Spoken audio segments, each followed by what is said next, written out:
I don't really do pickup videos, mainly because I just don't really think it's necessary for how infrequently I actually find stuff these days. But I had to make an exception for this because it's my first Power Mac G5, and it's just too cool to at least not briefly share this. So, like, I'm not really a Mac guy per se. I find the PowerPC era, the early Intel era, I find that interesting. You know, I kind of like the hardware, not gonna lie, but the grand scheme of things, I maybe mess around with like 10% Apple hardware, and the rest of it is all, PC hardware. I mean, it's literally flanked by my main computer, XP, and 386. Like, it is just surrounded by PC stuff right now. And, that's just my background. I've always been a PC guy, always raised in a, PC family. Really didn't get to mess around with Macs until I was in high school. But when I started getting into Macs and, like, Mac history, the Power Mac G5 was always the, like, holy grail machine for me. I was just like, I want to own one someday. And the someday has come. So it started off like any good Saturday evening does, browsing Facebook Marketplace and looking at stupid cars, when all of a sudden, this pops up in the recommendations, which was strange because I usually don't look at computer hardware on Marketplace, mainly because almost none of it is ever actually a good deal, and most of it usually isn't near me. So it was kind of strange that this popped up, but I saw this pop up for $40, and in the listing I see a Power Mac G5, and of course at first, from the way the picture looked, I thought like, oh, some guy's selling a Mac Pro, and, it isn't actually a Power Mac G5, he just thinks it's a Power Mac G5. If you don't know the easy way to tell, a Mac Pro has dual optical drives. Power Mac G5 only ever has one, so that's the easy, fast way to tell. But I click on the listing, I was like, oh no, that is an actual Power Mac G5, and I see there's also a monitor with it, which I'm like, okay, and he has it turned on, and it's actually like outputting video, and I'm like, okay, this is suddenly a lot more interesting. Now, the listing had been up already for 2 weeks, and when a listing on Marketplace is up for like a great price, and it's up for like 2 weeks or longer, there's usually one of two scenarios. One is that it isn't actually still available, it was sold like on the second day, and they just don't take down the listing, which is the most frustrating thing possible. Or the second one is that there's something seriously wrong with whatever they're selling, or the listing's just a scam. That's basically the two options there. So I messaged the guy, and this is like 9:30. I'm not expecting him to get back to me until like the next day. I just ask, is it available? Gets back to me right away, and is like, yeah, it's available. I was like, okay. Considering $40 for this setup, it's already a great deal. I didn't feel the need to even like try to haggle him down. So I was just like, okay, when could I come and get it? It's like, oh, do you want to come tomorrow? And I was like, give me a minute. You see, the thing is, he was 80 miles away from me. Of course, that's a bit of a drive. We're looking at a 160-mile round trip to get some old computer from 2004. So obviously this was going to be a bit of a commitment if I actually wanted to go get it. I didn't really want to go alone, so I asked Goo if he was willing to come. He got back to me and was like, yeah, okay, we can go get this. I was like, yes. So we left early Sunday afternoon. I threw $20 of gas in the Accord. So we left early in the afternoon on Sunday. I threw $20 of gas in the Accord, and we just started heading down there. We got there, and, well, it is what it was, $40. The guy seemed pretty honest about it. said he bought it at a yard sale and didn't know how to remove the password that was on it, and just didn't want to bother messing around with it, so he just decided to sell it, and gotta say I'm pretty thankful for that. So the 40 bucks, and I spent probably more than the $20 worth in gas. I maybe spent about $24 total in gas, which really wasn't bad considering, 160 miles. I only paid 64 bucks basically for this. Well, minus the stop at Wendy's on the way home, but obviously that doesn't really count here. I paid $64 with this just total, which is, I'd probably pay $40 for just the monitor alone at like a thrift store, because they're gonna be like, "Ooh, Apple monitor, that must mean it's expensive." Which, I mean, they're not wrong. A cinema display is, they're not super common to find, so I mean, I guess the $40 price would be justified. But the fact that I've got, whole PowerMac G5 as well is pretty cool. So real quick before we look at the PowerMac, yeah, it's an Apple Cinema display, the 23-inch version. Pretty nice monitor. It's definitely seen better days. It's got some pretty bad scratches in like the acrylic and a few kind of cracks going on it. But the screen itself is still in pretty good shape. It doesn't start looking good until it's warmed up after a couple minutes, but that's pretty common on a lot of old CFL backlit monitors. Yeah, this is a great monitor for the day. 1920 by 1200.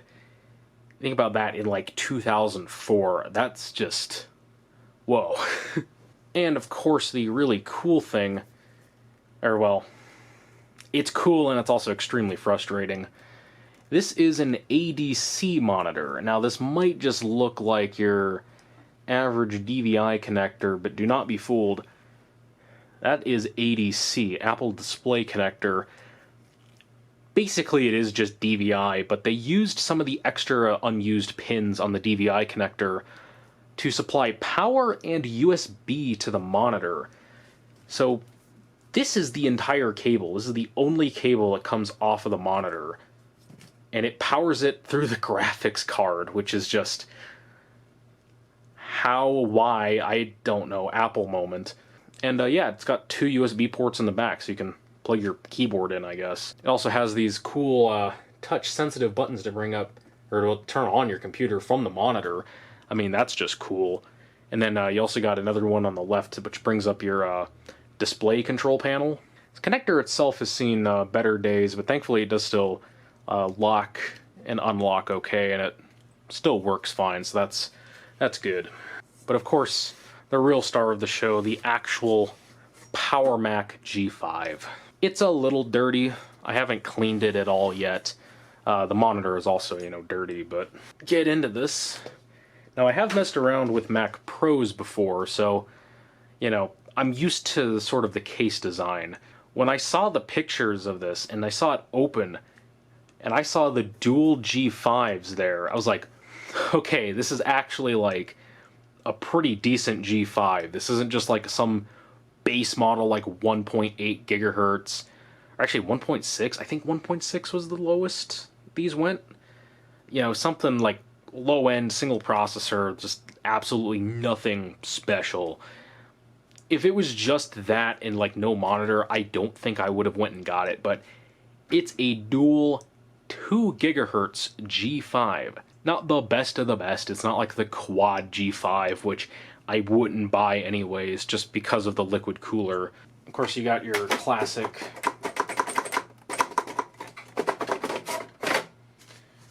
easily removable fans. And this is something interesting I didn't know was a thing. I always thought all PowerMac G5s had 8 RAM slots. But apparently there were ones that only had 4, which is interesting considering that this is, not a low-end configuration. It has the blank spots for, 4 more RAM slots, but they're just not populated. But it has 2 gigs of RAM in there. It's been upgraded because we can look at the handy-dandy convenient original factory tag down here to figure out what the original configuration was. Yeah, so we can see it originally had 1 gig of RAM. It still has the original 160 gig hard drive. It has a super drive, which I believe means it can burn DVDs. That's pretty cool. And a Radeon 9600. Now that just makes it even better, because now we have, an actual decent graphics card for this thing. So you can probably imagine my disappointment when I open up System Profiler and see that it's an FX 5200. So that is just really, really frustrating, because, the FX 5200 is like the base model video card for this machine, which the fact that Apple would even ship such a terrible card in a machine this powerful and expensive is just laughable. That's a complaint I will always have with Apple. But that's so frustrating, because the machine originally had a 9600, and who knows what happened. Maybe whoever the previous owner who had this machine, maybe they were trying to upgrade another Power Mac G5 they had, or maybe they were trying to scam someone, not giving them quite the full machine that they thought they were getting. I don't really know. On the bright side, it supports Quartz Extreme, so at least the graphics on the desktop are pretty smooth. But yeah, this thing has no hope of actually running anything 3D at the full 1920 by 1200 that this monitor is. So that's frustrating. I definitely want to upgrade the graphics card, but that kind of is an issue if I ever want to actually keep using this ADC monitor, because, I think the best video card that came with ADC on it is the 9800 Pro. Specifically the Apple version, of course. And those are not cheap. Thankfully, 9600s, which again, the original for the machine, thankfully those are in the $40 to $60 range, which is still more than I'd want to pay for a 9600 Pro. But I can deal with that, I guess. It's not like this is unusable or anything. This is very, very smooth. But of course I want to actually try to play some games on it. It's having a Power Mac this powerful. Of course I want to try to play Halo and maybe Doom 3 or something like that on here. Or there is also the option of going newer. I know there's the GeForce 6800 Ultra had an official Mac version. And I know you can get a 7800 GT for AGP and flash it. You have to kind of figure out your own way to power it, but it's just not ideal, because they thankfully did make ADC adapters, basically just convert ADC out to DVI. The big problem with that is that they're also $50. So if I wanted to get, say, a 6800 Ultra for this computer, I'm looking at 150 plus bucks, which I really don't want to have to spend on something like this. So realistically, the best video card I'm going to ever have in here is, I'm probably going to get a 9600 at some point. I don't know when, hopefully sometime kind of soon, but yeah, that's just a little bit frustrating. So this didn't originally have Tiger on it. It had Leopard on it when I got it, but of course had a password protected account on there, and I would want to fresh install it anyways. So I put Tiger on here because Tiger is awesome. Why wouldn't you want Tiger on here? Of course, dual 2 GHz PowerPC G5. This is only DDR1 RAM. I know the very last revisions with PCI Express instead of AGP, I know those used, I think, DDR2. You can go up to 16 gigs of RAM or something in them, which is just absolutely insane. But yeah, even with the 5200, this is very, very smooth. So there's really not much else here to really talk about with this machine. This was just a quick, showcase, hey, look, this cool thing I got. Wanted one of these forever. Super glad I finally got the chance to actually get one. the long drive was 100% worth it. Can't wait to mess around with upgrading it. Maybe if I get really lucky, I can do a better graphics card upgrade than the 9600. We'll just have to see how that goes.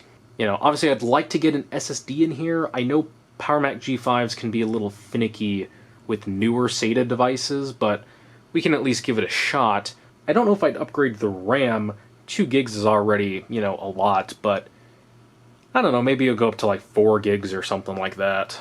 So I don't know when you'll see this on the channel next.